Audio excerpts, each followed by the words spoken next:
John Baptiste. I'm from Uganda, Kampala. I'm an installation artist and a painter. My name is Kayem. I'm a contemporary visual artist and I'm also a writer and art critic from Kampala, Uganda.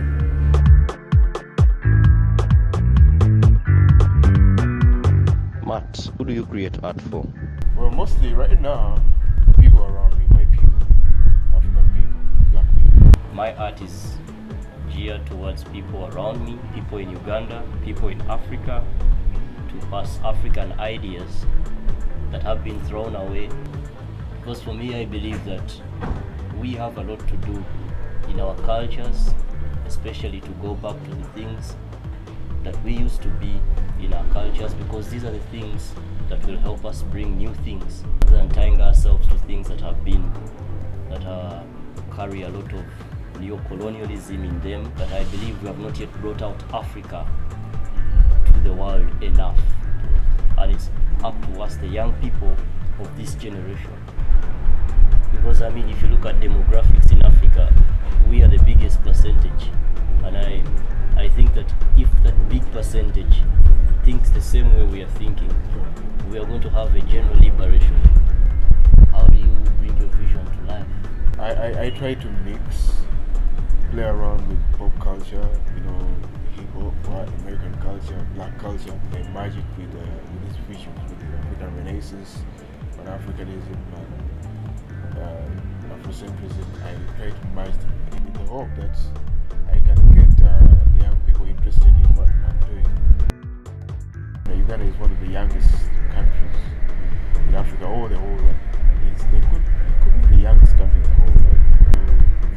So I try to make my work relate to the young people around me. I use symbols for politics in my current works, my current paintings. What is your view of the next Africa? People more in touch with their cultural heritage, which is very, very much important. When you go to African spirituality, it's more linked to the surroundings, to the environment, to the earth, to the plants. I want to see an Africa that is more linked or is more aware of these things.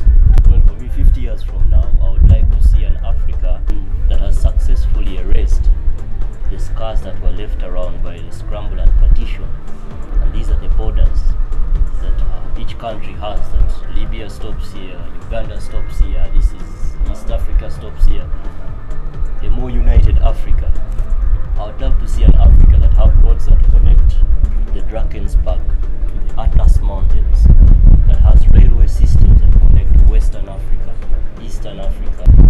And I would love to see an Africa with leaders with great ideas that put this continent somewhere really, really great. And I believe that this Africa is really achievable if we are more united. The other thing I want to see in the future for Africa is an Africa that is totally independent, free of the IMF, free of the World Food Program. We need to make these bodies our own. We need to own African individuality, ourselves, our personalities, our cultures, our minerals, our resources. And this does not call for people to fight or for Africans to fight against people who are non-Africans. No, it does not call for that. But it calls for us to wake up and own what